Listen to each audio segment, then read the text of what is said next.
Hey guys, this is my voice and you're watching listening with Dev sir और Dev sir maths YouTube channels में आपका स्वागत है। अभी हम एक क्वेश्चंस को देखने वाले हैं जो कि वर्तमान परिप्रेक्ष्य के हिसाब से काफ़ी बिल्कुल राइट है और चुना हुआ क्वेश्चन है। हैंडपिक क्वेश्चंस है और आप इसको देख सकते हो यहाँ पर आरआरबी के लिए एएलपी में ये टेक्नीशियंस में इसको पूछा जा चुका है 2018 में शिफ्ट सेकंड में। और इसको देखने में लग रहा है कि मतलब काफ़ी भयावह क्वेश्चंस होंगे, काफ़ी टाइम टेकर होगा, बट ऐसा कुछ नहीं है।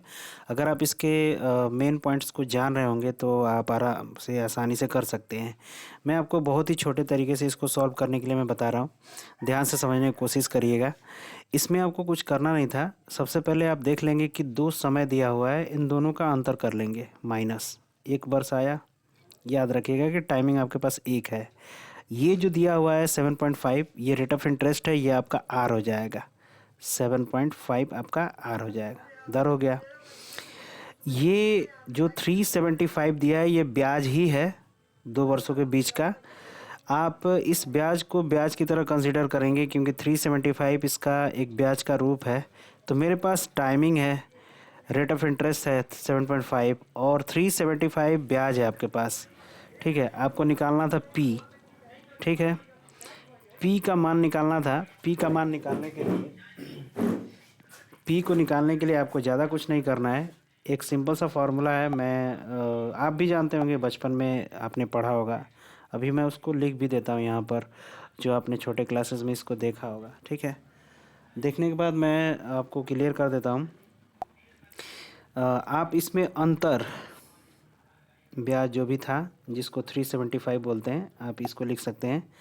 आप सीधा सीधा इसमें एक छोटा सा वर्क करेंगे। 375 को आप यहाँ लिख देंगे। 375 मल्टीप्लाई ब्याज हो गया, गुणे 100। तो आपको पता ही है फॉर्मूला में होता है, जैसा कि वो फार्मूला जो मैं आपको बताने वाला था वो ये है कि ब्याज गुणे 100 बटा समय गुणे दर। ब्याज 375 हो गया, गुणे 100 हो गया। अब इसमें आपको नीचे टाइमिंग जो था वो दो टाइमिंग यहाँ पर है, 4 और 5। आप आसानी से 4 और 5 दोनों एक साथ ना लिखेंगे, इसके बीच का गैप यानी 1 साल जो होगा वो लिख लेंगे।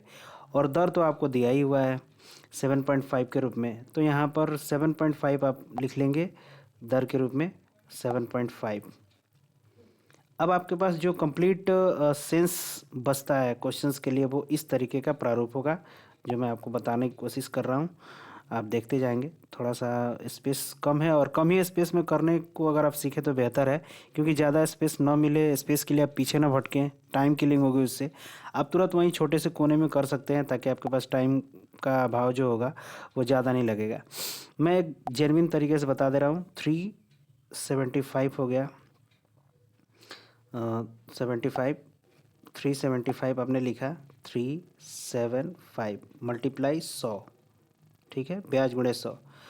समय आपका 4 और 5 का अंतर 1 साल होगा, कोई दिक्कत नहीं है, 1 वर्ष लिख लेंगे। और दर आपका 7.5 है।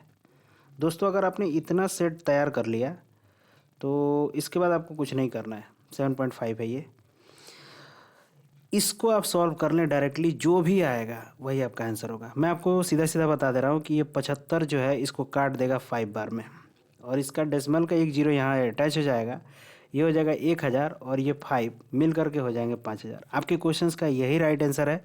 आपको काफ़ी दूर नहीं जाना है, आप ऑन द स्पॉट्स उन छोटे से प्लेसेस पे ही आप इनको सिंप्लीफाई कर सकते हैं। काफ़ी आसानी से आपको आंसर मिल सकता है। किसी बड़े कैलकुलेशन की तरफ भी नहीं जाना है, किसी अन्यत्र तरीके के मेथड पे नहीं जाना है जो आपने ट्रेडिशनल्स में सीखे हैं। और इस तरीके से आप काफ़ी कम समय में, लगभग हमको लगता है कि 22 या 23 सेकंड में आप कर सकते हैं इसको।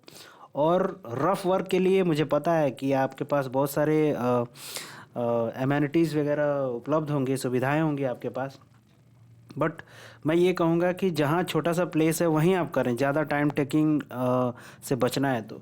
क्योंकि अब अगर आप ट्रैवल करते हैं, दूसरे तीसरे पेज पे जाते हैं, अपने फिंगर्स के को प्लेसमेंट करते हैं एक जगह से दूसरी जगह, तो आपकी टाइम किलिंग बहुत ज़्यादा होती है। और 4-5 क्वेश्चन में अगर ऐसा लगातार होता है तो मिल करके बल्क में बहुत ज़्यादा टाइम किल हो जाता है। तो दोस्तों, कम समय में, कम जगहों पे, कम स्पेस में, कम कैलकुलेशंस पे आप इस क्वेश्चंस को सॉल्व कर सकते हैं। देखने में 4-5 लाइन क्वेश्चंस है और काफ़ी नहीं जानने पर ये काफ़ी उलझा भी सकता है आपको। और तो इस तरीके से आप ये छोटे से कम समय में ऐसा कर सकते हैं। इसका राइट आंसर 5000 हो जाएगा। बस इसमें कुछ करना नहीं था, ब्याज की राशि थी गुणे 100 बटा समय गुणे दर, बात बाकी ख़त्म। इसमें जो कुछ करना ही नहीं है आपको बिल्कुल। तो इस तरीके से ऐसे क्वेश्चंस को समझने, जानने और छोटे ट्रिक्स के माध्यम से एक्सपेक्टेड क्वेश्चन जो परीक्षाओं में पूछे जा सकने वाले हैं से चीज़ों को जानने समझने के लिए हमारे चैनल को सब्सक्राइब कर सकते हैं देवसर मैथ्स को, और आगे कंटिन्यू अपने परीक्षा को दें। Best wishes for all. Thank you so much guys. मिलते हैं नेक्स्ट वीडियोज़ में नेक्स्ट क्वेश्चन के साथ।